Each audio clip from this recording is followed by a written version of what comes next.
पीके मसीह ministry में आपका स्वागत है।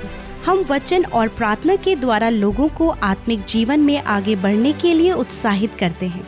हमारे साथ शामिल होने के लिए इस चैनल को सब्सक्राइब करें। धन्यवाद। हालेलुया। हालेलुया। परमेश्वर का धन्यवाद है। क्या हम सब लोग खुश हैं? यस। सच्ची? यस। तो कहें, आज मेरे लिए खुशी का दिन है। आज मेरे लिए खुशी का दिन। आज मेरे लिए पर्सनली, आपके लिए आज बहुत बड़ी खुशी का दिन है। जानते हैं क्यों? एक बहुत बड़ा काम आज के दिन हुआ है आपके लिए, और आपके लिए, आपके जीवन के लिए, आपके परिवार के लिए, आपके बच्चों के लिए। और बहुत सारे तो इस काम से अनजान हैं, उन्हें पता ही नहीं है कि उन लोगों के लिए एक बहुत बड़ा काम हुआ है। इसलिए आपके और मेरे लिए ये क्या है? खुशी की खबर है, खुशी की बात है। और इसीलिए हम आज यहां पर एकत्रित भी हुए हैं। तो कहें एक बार फिर से, आज मेरे लिए खुशी का दिन है। आज मेरे लिए खुशी का दिन। हो सकता है जीवन में कुछ दुख का समय भी हो, परेशानी का समय भी हो, लेकिन ये बात जो आज हुई है इस संसार में, ये हम सब के लिए सबसे अधिक खुशी की बात है। इस संसार में जो दुख हैं, जो परेशानियां हैं, जो समस्याएं हैं, उनसे बहुत ऊपर ये बात आपके और मेरे लिए है।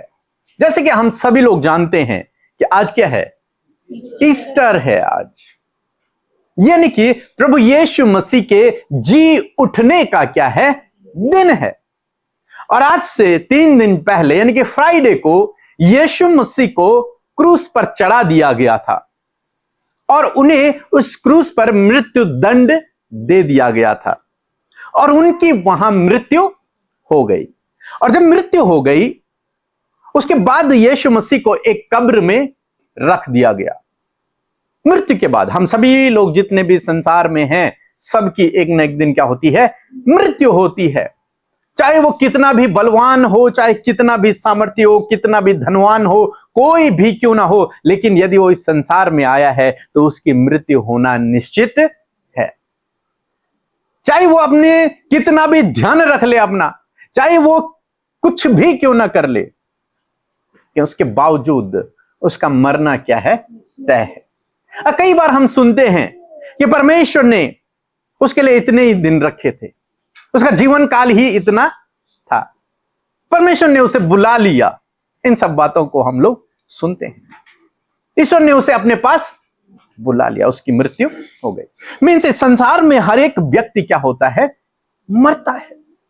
और यीशु मसीह भी इसी प्रकार से उनकी भी क्या हुई? डेथ हो गई। हम सभी लोग, मनुष्य जितने भी इस धरती पर हैं, वो मृत्यु से क्या डरते हैं? मौत से डरते हैं।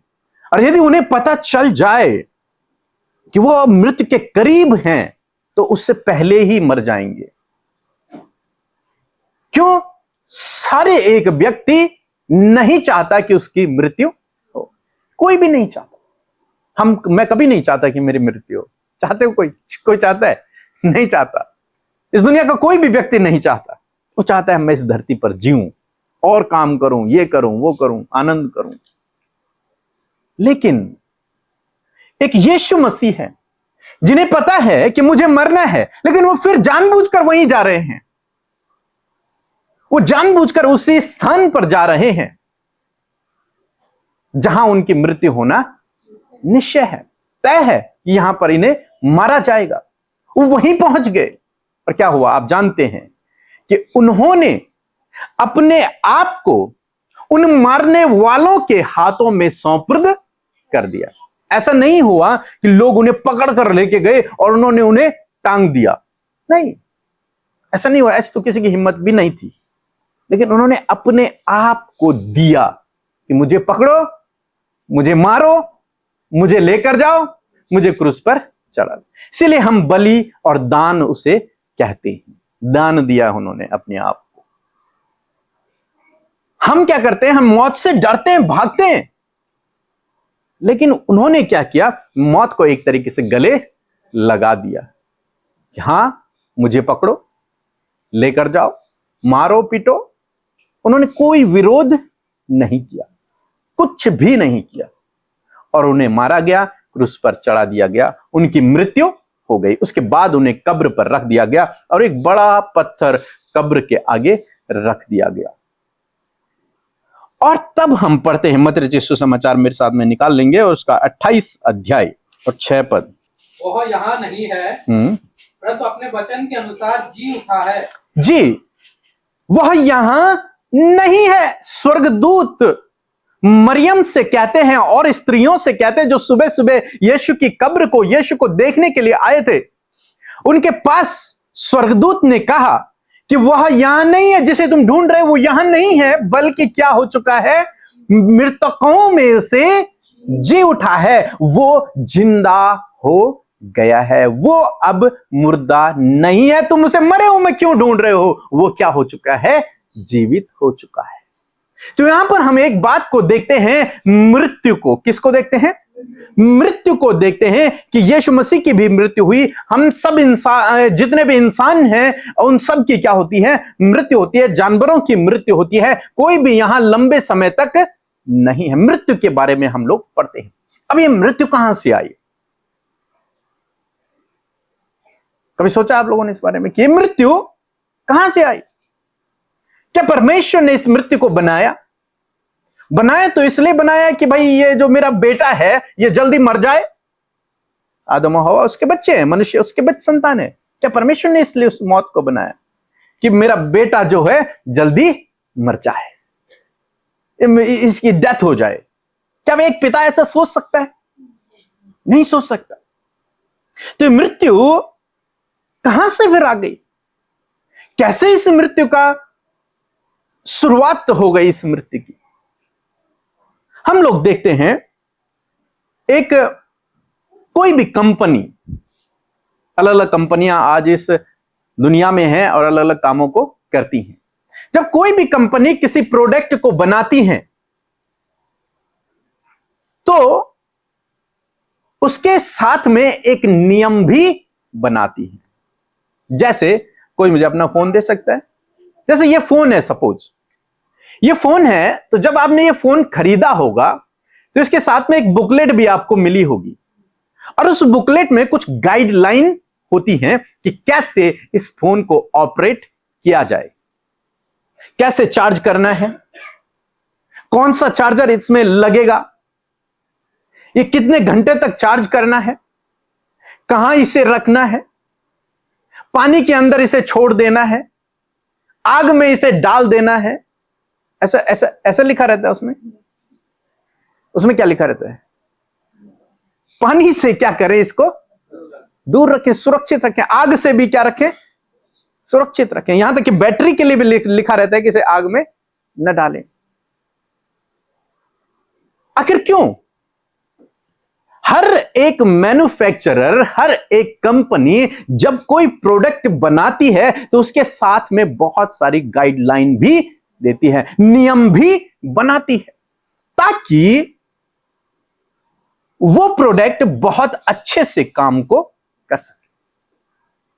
समझ रहे हैं मेरी बात को? ये फोन हमने खरीदा और हमें गाइडलाइन भी मिली, हमने पढ़ भी ली। उसके बावजूद ये फोन अगर पानी में गिर गया तो क्या होगा? क्या होगा? खराब हो जाएगा। दूसरी भाषा में हम इसे डेड भी कहते हैं। क्या हो गया? डेड हो गया मेरा फोन, डेड हो गया, यानी कि मर गया वो। अब जो मैन्युफैक्चरर है, जो कंपनी का मालिक है, जिसने इसे बनाया, क्या उसने मरने के लिए इसे बनाया था? उसने किसके लिए बनाया था? यूज करने के लिए। लेकिन ये जब पानी में गिरा तो क्या हो गया? डेड हो गया, मर गया, समाप्त हो गया। उस दिन से इसकी कहानी क्या हो गई? समाप्त हो गई। समझ रहे हैं मेरी बात को? इसी प्रकार से कोई और प्रोडक्ट आप ले लीजिए, किसी भी प्रोडक्ट को आप ले लीजिए, उसके विरोध में यदि आपने काम किया तो वो प्रोडक्ट क्या होगा? खराब हो जाएगा, वो डेड हो जाएगा, मर जाएगा, खत्म हो जाएगा। अगर ये कीबोर्ड है, इस कीबोर्ड पर हम ये एडेप्टर न लगा के सीधे अगर इसे बिजली से कनेक्ट कर दिया जाए तो क्या होगा? उसी समय क्या हो जाएगा? ये जल जाएगा, खत्म हो जाएगा, डेड हो जाएगा। क्यों? क्योंकि हमने जो गाइडलाइन थी, जो नियम था, उसके अनुसार कार्य नहीं किया। नियम के विरुद्ध में क्या हो गया? कार्य हो गया। हमने एडेप्टर नहीं लगाकर हमने सीधे उसे लाइट पर लगा करंट दे दिया और उससे क्या हो गया? डेड हो गया। इसीलिए एडेप्टर होते हैं। इस फोन को भी यदि आप इसके चार्जर से चार्ज न करके सीधे यदि लाइट पर लगा देंगे तो क्या होगा? इसीलिए गाइडलाइन है, गाइडलाइन दी गई हैं, नियम बनाए गए हैं, कानून बनाए गए हैं ताकि ये जो चीजें हैं ये लंबे समय तक रन कर सके। हमारे देश का कानून है, कानून व्यवस्था है, इसलिए है कि सब लोगों को मार दिया जाए? नहीं, इसलिए है ताकि पूरे देश में शांति व्यवस्था बने, इसलिए है ताकि हम सब लोग अच्छा जीवन यापन कर सके। इसीलिए तो कानून व्यवस्था बनाई जाती है। इसी प्रकार से परमेश्वर एक मैन्युफैक्चरर है, एक कंपनी का क्या है? मालिक है, एक प्रोडक्ट बनाने वाला है। और उसका प्रोडक्ट कौन है? आप और मैं। हम उसके प्रोडक्ट हैं जिसे उसने बनाया है। लेकिन प्रोडक्ट के साथ साथ उसने भी एक गाइडलाइन बनाई इस प्रोडक्ट के लिए, उसने भी एक नियमावली बनाई इस प्रोडक्ट के लिए, उसने भी एक कानून बनाया इस प्रोडक्ट के लिए।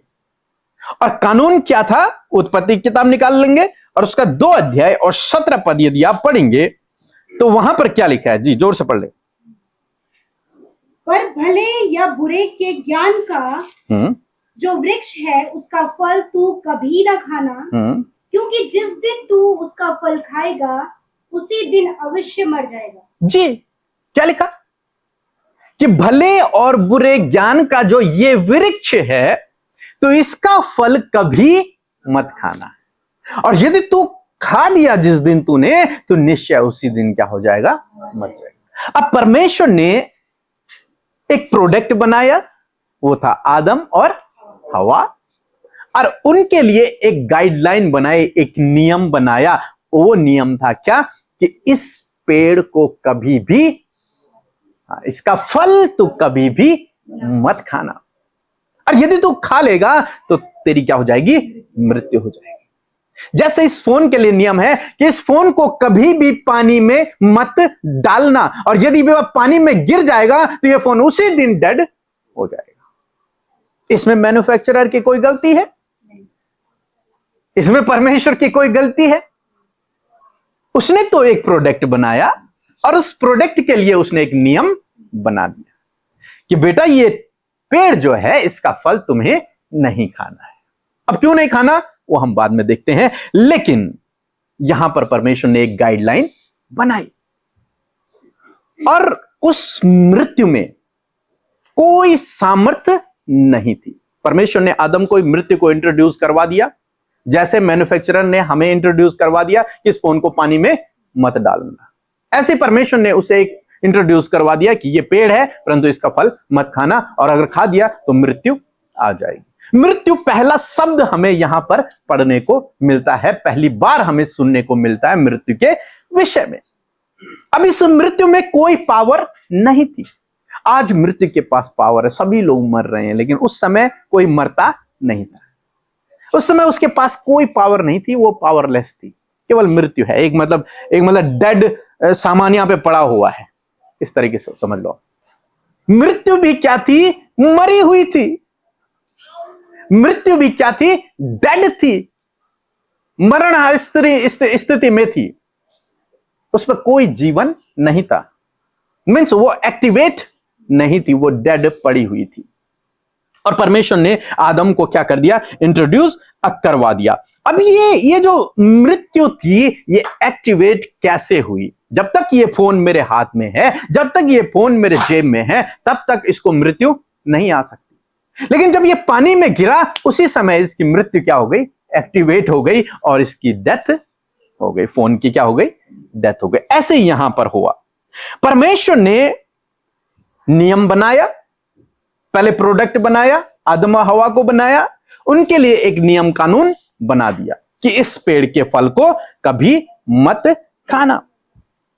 अब परमेश्वर ने यह नियम क्यों बनाया? सवाल आता है ना, बहुत से भाई बहन पूछते भी हैं, वो पेड़ क्यों लगाया था फिर परमेश्वर ने? ऐसे ही था तो जब सब कुछ जानता था तो वो पेड़ क्यों लगाया? बताइए आप, ये पेड़ लगाया ही क्यों? क्या परमेश्वर मारना चाहता था अपने बच्चों को? पेड़ इसलिए लगाया गया, वो गाइडलाइन इसलिए दी गई ताकि हम जो प्रोडक्ट है वो लंबे समय तक रन हो सके। वो इसलिए उसको गाइडलाइन दी गई थी, इसलिए ही वो पेड़ लगाया गया। देखिए, पानी हमारे लिए बहुत अच्छा है, हम उसे डेली पीते हैं पानी को। बिना पानी के मनुष्य का जीवन नहीं है। अगर हमें पानी नहीं मिलेगा तो हमारी डेथ ऑटोमेटिकली हो जाएगी। पानी बहुत इंपॉर्टेंट है। पानी हम पीने के लिए यूज करते हैं, नहाने के लिए यूज करते हैं, कपड़े, सब चीज में हम पानी को यूज करते हैं। इसका मतलब पानी क्या है? बहुत अच्छा है। मनुष्य के लिए तो बहुत ही अच्छा है क्या? पानी। लेकिन हम अपने बच्चे को कभी भी पानी में नहीं जाने देते। जाने देते हो? क्यों? हम उन्हें कहेंगे बेटा नहा ले पानी से, बेटा पानी भी पी ले, पानी भी पी ले, कपड़े भी इसी से धोना है, मुंह भी इसी से धोना है, लेकिन कभी भी उस नदी में मत जाना, उस तालाब में मत जा। अरे भाई पानी तो अच्छा है, तो फिर क्यों मत जाना? क्योंकि तूने अभी तैरना नहीं सीखा।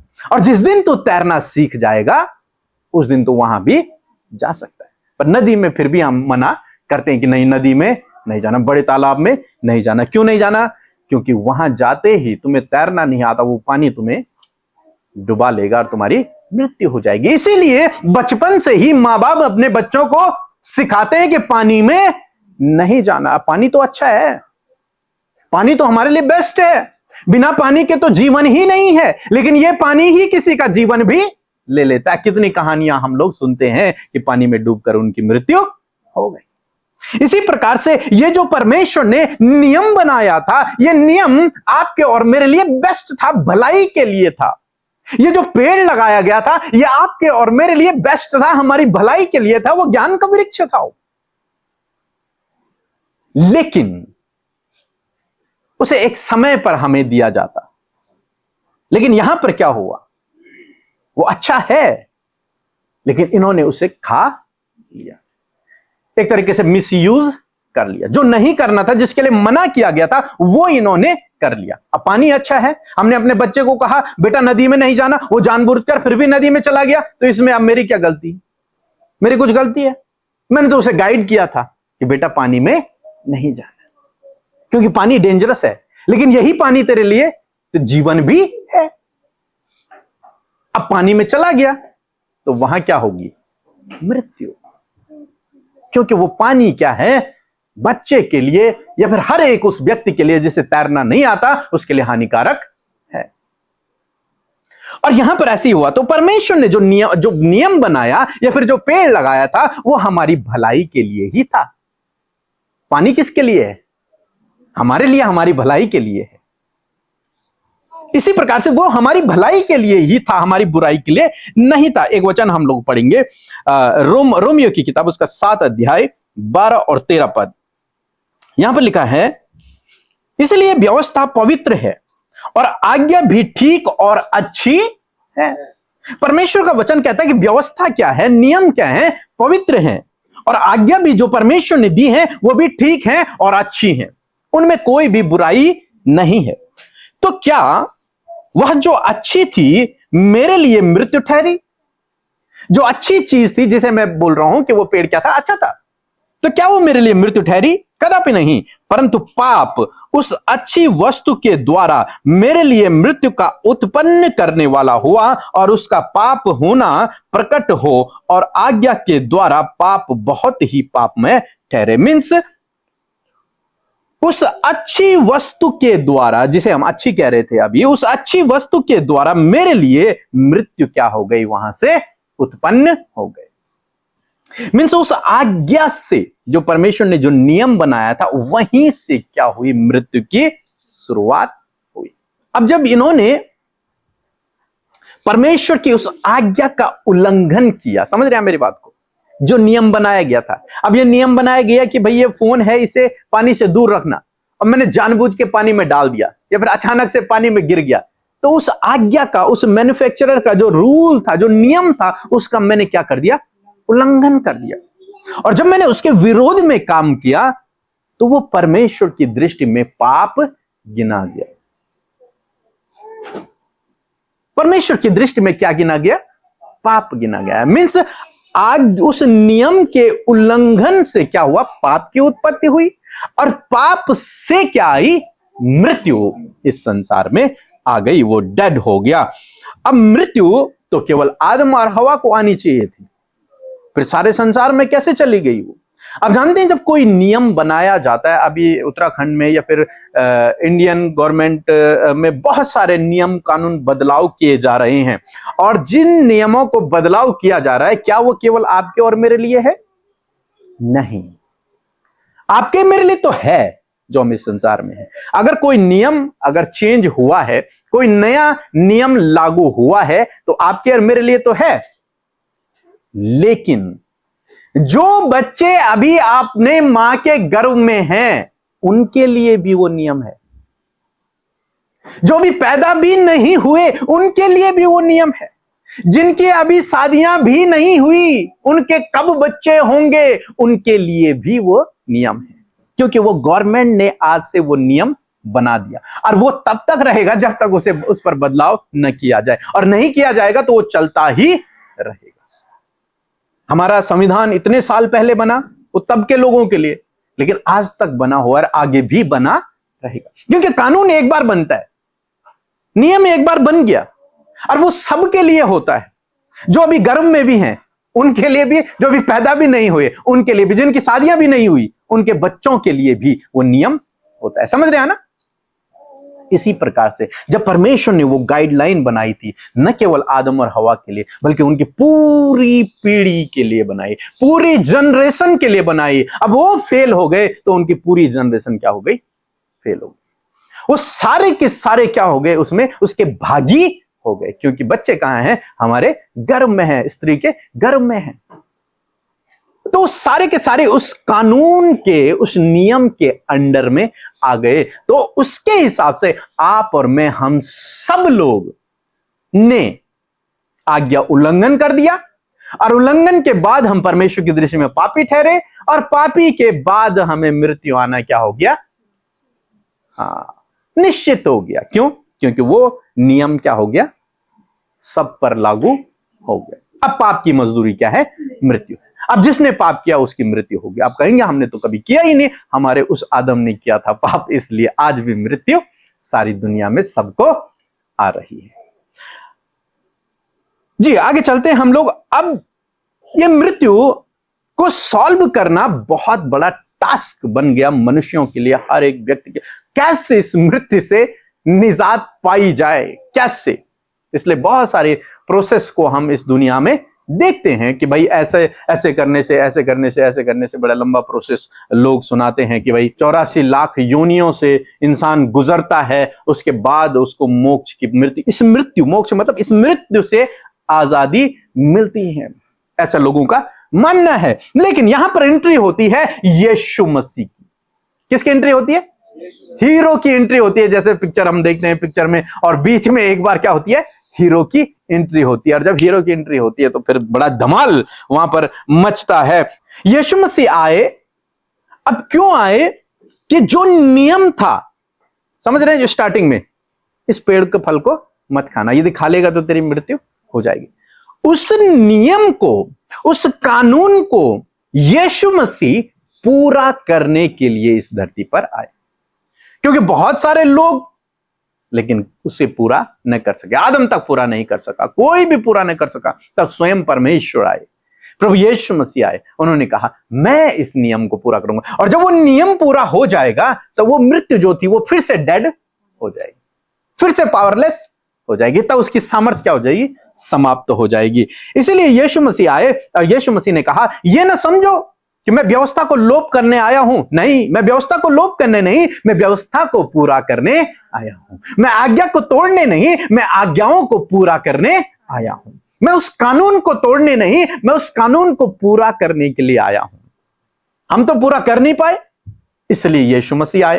उन्होंने कहा, मैं तुम्हारे बदले उस कानून को क्या करूंगा, पूरा करूंगा। उस नियम को मैं पूरा करूंगा, उन आज्ञा को मैं पूरा करूंगा। और एक वचन हम लोग निकाल लेंगे, और यीशु मसीह ने उस नियम को पूरा किया। देखते हैं रोमियो की किताब, उसका 5 अध्याय निकालेंगे और 12 पद।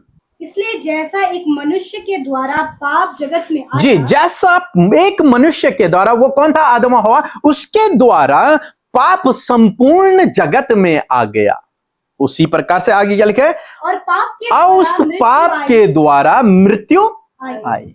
जो उस एक मनुष्य ने पाप किया था, जैसे मैंने अभी बताया, एक मनुष्य ने पाप किया था और उसके द्वारा, उस पाप के द्वारा मृत्यु आई और पूरे जगत में सब लोगों में फैल गई। और इस रीति से मृत्यु सब मनुष्य में फैल गई। इस रीति से वो मृत्यु सब मनुष्यों में फैल गई, क्योंकि सब ने पाप किया। अब सब परमेश्वर की दृष्टि में क्या हो गए, गुनहगार हो गए, पापी हो गए। जी, 18 पद पढ़ेंगे। इसलिए जैसा एक अपराध सब मनुष्य के लिए दंड की आज्ञा का कारण हुआ। जी, एक अपराध किसने किया था, आदम ने। एक अपराध सब मनुष्यों के लिए, सारी दुनिया के मनुष्यों के लिए दंड का कारण ठहरा, वैसे ही एक धार्मिकता का काम भी सब मनुष्यों के लिए जीवन के निमित्त धर्मी ठहराए जाने का कारण हुआ। अब एक आज्ञा उल्लंघन तो मृत्यु का कारण हुआ, वहीं एक आज्ञा पालन, धार्मिकता का काम, एक आज्ञा पालन क्या हुआ, धार्मिकता का कारण हुआ। 19 पद में लिखा है, क्योंकि जैसा एक मनुष्य के आज्ञा न मानने से बहुत लोग पापी ठहरे, वैसे ही एक मनुष्य के आज्ञा मानने से बहुत लोग धर्मी भी। एक मनुष्य ने पाप किया तो सब पापी हो गए, वहीं दूसरे मनुष्य ने क्या किया, आज्ञा को माना और उसके आज्ञा मानने से क्या हो गए, सब लोग क्या हो गए, धर्मी ठहर गए। उसने आज्ञा उल्लंघन किया था, उस नियम को तोड़ दिया था। यीशु मसीह आए, उन्होंने उस नियम को पूरा कर दिया, उस आज्ञा को पूरा कर दिया। और जब उन्होंने आज्ञा को पूरा किया, तब जितनों ने उस पर विश्वास किया वो धर्मी ठहर गए। आदम ने आज्ञा तोड़ी, आज्ञा तोड़ने के बाद वो परमेश्वर की दृष्टि में पापी ठहरा, और पापी के बाद उसके जीवन में क्या गई, मृत्यु आ गई, और वो मृत्यु सारी दुनिया में फैल गई। अब यीशु मसीह आए, यीशु मसीह ने उस आज्ञा का पालन कर दिया, और जब यीशु मसीह ने आज्ञा का पालन किया तो पाप क्या हो गया, समाप्त, डिस्ट्रॉय हो गया, एक तरीके से वो खत्म हो गया। और जब पाप खत्म हो गया तो मृत्यु ऑटोमेटिकली क्या हो गई, खत्म हो गई, समाप्त हो गई। वो डेड, वो उसी अवस्था में आ गई, डेड, जैसे पहले थी वैसी उसी अवस्था में आ गई वो मृत्यु। जी, अब हम लास्ट में जा रहे हैं, पहला कुरिन्थियों की किताब, उसका 15 अध्याय और 55 से पढ़ो। हे मृत्यु, तेरी जय कहाँ रही? हे मृत्यु, अब तेरी जय कहाँ रही? क्यों? क्योंकि यीशु मसीह ने उस आज्ञा का पालन कर दिया। अब उसकी जय नहीं, अब उसकी भी मृत्यु हो गई। किसकी? उस मृत्यु की भी क्या हो गई, अब मृत्यु हो गई। लिखा है, हे मृत्यु तेरी जय कहाँ रही, हे मृत्यु तेरा डंक कहाँ रहा। मृत्यु का डंक तो पाप है, पर पाप का बल व्यवस्था है। व्यवस्था मीन्स वो कानून, वो नियम, उस नियम से पाप को बल मिला, मीन्स पाप उत्पन्न हुआ और पाप से मृत्यु हुई। लिखा है, परंतु परमेश्वर का धन्यवाद हो जो हमारे प्रभु यीशु मसीह के द्वारा हमें जयवंत करता है। अब जब प्रभु यीशु मसीह की मृत्यु हुई, प्रभु यीशु मसीह को क्रूस पर चढ़ा दिया गया, उसके बाद प्रभु यीशु मसीह को कब्र में रख दिया गया, तो आप यूं समझें कि उस मृत्यु ने जितने भी लोग मरे रहते हैं उनको मानो ऐसे जकड़ा हुआ है कि वो उस मृत्यु से कभी भी छूट नहीं सकते। मानो उन्होंने यीशु मसीह को भी ऐसे दबा के रखा हुआ था, लेकिन यीशु मसीह ने क्योंकि आज्ञा का पालन किया था, पाप नहीं किया, इसलिए वो मृत्यु का सामर्थ्य जो हो गई यीशु मसीह के सामने डिस्ट्रॉय हो गई, खत्म हो गई, और वो तीसरे दिन मुर्दों में से रिजरेक्ट हो गए, जी उठे। क्योंकि उन पर वो नियम, वो कानून लागू ही नहीं हुआ।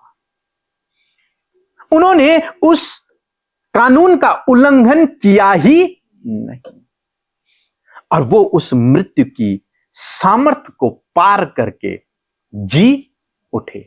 वो मृत्यु प्रभु यीशु मसीह को जकड़कर नहीं रख पाई। तब लिखा है मत्ती रचित सुसमाचार उसका 27 अध्याय, यदि आप पढ़ेंगे 51, 52, 53 पद, लिखा है, देखो मंदिर का पर्दा ऊपर से नीचे तक फटकर 2 टुकड़े हो गया, और धरती डोल गई और चट्टानें तड़क गई और कब्रें खुल गई। कब? जब यीशु मसीह का उठना हुआ, कब्रें खुल गई। सोए हुए पवित्र लोगों की बहुत लोथें भी जी उठी, और उसके जी उठने के बाद कब्रों में से निकलकर पवित्र नगर में गए, बहुतों ने उन्हें देखा भी। यह है रिजरेक्शन, मुर्दों में से जी उठना। यह कब हुआ? जब प्रभु यीशु मसीह की मृत्यु हुई। उसी समय मृत्यु की जो ताकत थी, मृत्यु की जो सामर्थ्य थी, वहीं पर समाप्त हो गई, और जो पवित्र लोग थे, परमेश्वर पर विश्वास करने वाले लोग थे, वो जो कब्रों में थे, वो भी उस समय जी उठे।